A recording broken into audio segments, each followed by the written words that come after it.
Om Swastiastu, selamat sore semuanya. Di sini kami dari kelompok 3 akan mempresentasikan mengenai mengenal pasar modal. Nah, sebelum ke materi, izinkan kelompok kami untuk memperkenalkan diri terlebih dahulu. Nah, yang pertama, Pertama, perkenalkan saya Kade Hasan Nuraida dengan NIM 22150154.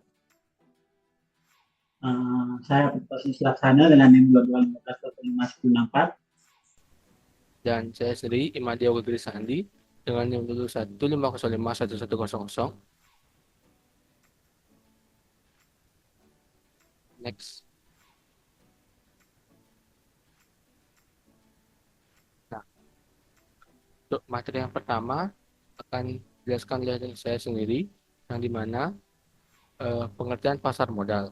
Nah, pengertian pasar modal pada dasarnya, pasar modal tidak beda jauh dengan pasar tradisional, karena sama-sama terdapat penjualan, pembelian, dan transaksi jual beli. Nah, penjualan di pasar modal tersebut, emiten atau pihak yang membutuhkan dana, dan pembelian tersebut di pasar modal tersebut, eh, investor atau pemodal yang memiliki kelebihan dana. Nah, contohnya itu untuk menjalankan perusahaan dan memperluas jangkauan usaha. Perusahaan membutuhkan dana yang besar. Dana tersebut diperoleh dari investor dengan cara menjual surat-surat berharga perusahaan tersebut. Nah, jadi pasar modal, jadi secara umum pasar modal demikian disebut dengan bursa, sedangkan modal yang diperjualbelikan disebut dengan atau efek atau kualitas. Sehingga pasar modal Indonesia disebut juga Bursa Efek Indonesia atau BEI. Next. Nah, ada pula sejarah pasar modal. Pada tahun 1602, bursa saham pertama didirikan di Amsterdam oleh FOC, eh, memulai pasar modal dunia. Nah, pada tahun 1912, Bursa Efek Batavia atau Jakarta didirikan oleh Belanda menjadi bursa keempat di Asia. Yang pada tahun 1977, aktivitas Bursa Efek Jakarta oleh pemerintah Indonesia setelah vakum pasca kemerdekaan. Nah, pada tahun 1987 sampai 1988, diregulasi pada modal melalui Pakdes 1987 dan Pakdes 1988, mendorong perusahaan go public. Nah, pada tahun 2007, merger Bursa Efek Jakarta dan Surabaya menjadi Bursa Efek Indonesia atau BEI. Nah, saat ini, pasar modal Indonesia berkembang pesat dengan meningkatnya jumlah investor dan instrumen investasi. Next.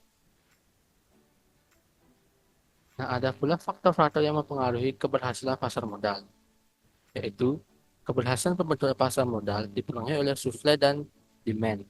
Secara rinci, faktor-faktor yang mempengaruhi keberhasilan pasar modal yaitu sebagai berikut. Yang pertama, supply accuracy. Faktor ini berarti harus banyak perusahaan yang bersedia menerbitkan sekuritas di pasar modal. Kedua, demand dan sekuritas. Faktor ini berarti harus terdapat anggota masyarakat yang memiliki dana yang cukup besar untuk membeli sekuritas yang ditawarkan. Selanjutnya, kondisi politik dan ekonomi. Kondisi politik yang stabil akan ikut membantu pertumbuhan ekonomi yang pada akhirnya mempengaruhi besar kecil demand dan supply akan sekuritas. Nah, yang terakhir, masalah hukum dan peraturan. Pembeli sekuritas pada dasarnya mengenalkan diri pada investor dan yang disediakan oleh perusahaan yang menerbitkan sekuritas. Jadi, kebenaran informasi sangatlah penting. Perusahaan yang melindungi pemodalan dari informasi yang tidak benar menjadi mutlak untuk diperlukan. Next. Nah, ada pula jenis pasar modal. Yang pertama itu pasar perdana. Nah, pasar yang diperdagangkan efek-efek untuk pertama kalinya sebelum dicatatkan di bursa efek. Pada pasar perdana, efek dijual dengan harga emisi, sehingga perusahaan yang menerbitkan emisi hanya memperoleh dana dari penjualan tersebut. Nah, emisi adalah suatu kegiatan menerbitkan efek untuk ditawarkan kepada masyarakat. Nah, selanjutnya itu pasar sekunder. Pasar sekunder penjualan efek setelah penjualan pada pasar perdana berakhir. Pada pasar ini, harga efek ditentukan berdasarkan kurs efek tersebut. Naik turunnya kurs suatu efek ditentukan oleh daya tarik-menarik antara pemerintahan dan penawaran efek tersebut. Baik, materi selanjutnya akan dilihat oleh teman saya. Nah, selanjutnya itu adalah pengertian dari saham. Nah, atau stok saham merupakan surat berharga yang bersifat pemilikan. Artinya si pemilik saham merupakan pemilik perusahaan. Semakin besar kepemilikan saham, maka semakin besar pula kekuasaan di perusahaan tersebut. Keuntungan yang diperoleh dari saham disebut dividen. Berbeda dengan obligasi, saham tidak memiliki jatuh tempo dan tidak memberikan pendapatan tetap. Nah, selanjutnya adalah obligasi atau bond. Surat berharga obligasi merupakan instrumen utang bagi perusahaan yang hendak memperoleh modal. Berbeda dengan saham, obligasi tidak mempunyai hak terhadap manajemen dan kekayaan perusahaan. Artinya perusahaan yang mengeluarkan obligasi hanya mengakui mempunyai hutang kepada si pemegang obligasi sebesar obligasi yang dimilikinya. Obligasi memiliki jangka waktu tertentu atau bisa jatuh tempo. Dan juga obligasi memberikan pendapatan tetap secara periodik. Nah, selanjutnya itu adalah reksadana. Untuk reksadana adalah sertifikat yang menjelaskan bahwa pemiliknya menitipkan uang kepada pengelola reksadana untuk digunakan sebagai modal berinvestasi di pasar modal. Reksadana tersebut dapat berbentuk perseroan atau kontrak investasi kolektif. Untuk reksadana yang berbentuk perseroan adalah emiten yang kegiatan usahanya menghimpun dana dengan menjual saham. Dan selanjutnya dana dari hasil penjualan saham tersebut diinvestasikan di berbagai jenis efek yang diperdagangkan di pasar modal dan uang. Selanjutnya ada reksadana berbentuk kontrak investasi kolektif yang menghimpun dana dengan menerbitkan unit penyertaan kepada masyarakat pemodal. Dan selanjutnya dana tersebut diinvestasikan pada berbagai jenis efek yang diperdagangkan di pasar modal dan pasar uang. Nah, mungkin di antara kalian ini ada yang nggak mengerti dengan apa yang saya bicarakan tadi karena bahasanya sedikit kompleks. Nah, di sini saya dan teman-teman menyiapkan sebuah video yang menjelaskan tentang saham, obligasi, dan reksadana dengan bahasa yang lebih ringan. Silakan videonya bisa dibuka. Jadi saham ibaratnya ibu nitipin ayam ke peternakan untuk disuruh kerja. Nanti peternak akan bagi hasil sama ibu sesuai dengan perjanjian awal. Semakin besar ayam yang ibu titipin ke peternakan, semakin besar juga kepemilikan ibu terhadap peternakan itu. Tapi ibu teh harus hati-hati, dicek dulu dari awal apakah peternakannya teh bagus, sehat, dan selama ini bagaimana peternakannya, untung atau rugi. Gimana kalau reksadana? Reksadana ibaratnya ayam punya ibu dikumpulin sama ayam milik orang lain. Lalu dicari peternaknya.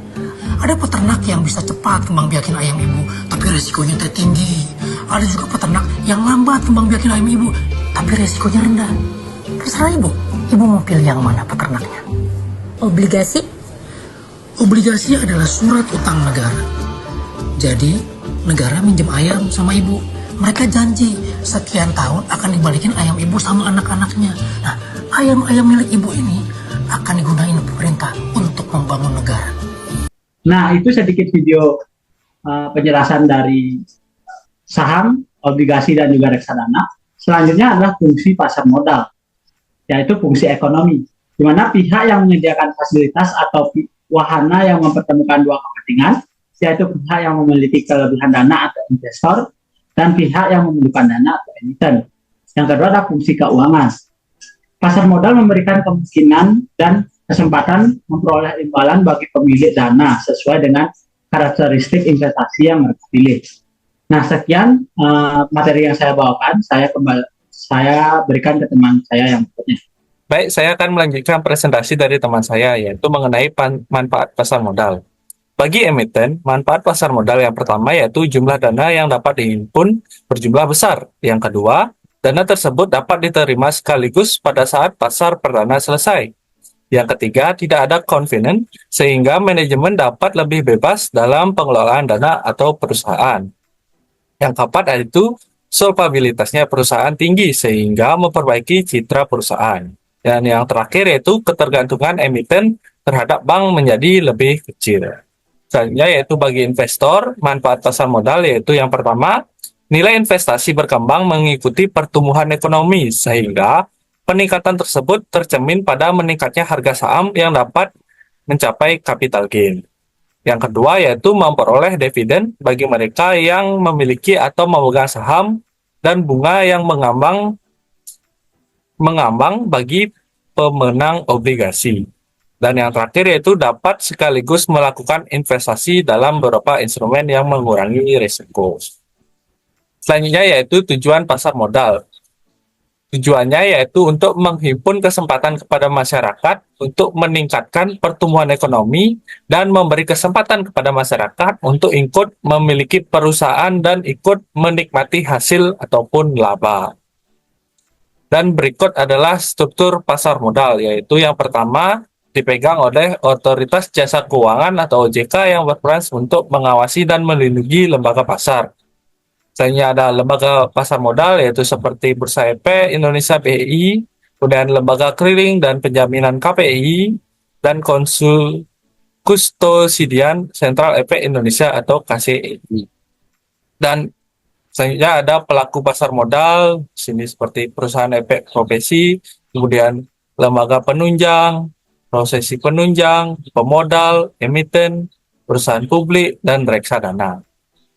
Baik, sekian presentasi dari kelompok 3. Jika ada salah kata, kami mohon maaf. Dan untuk pertanyaan, silahkan tanyakan untuk di sesi diskusi.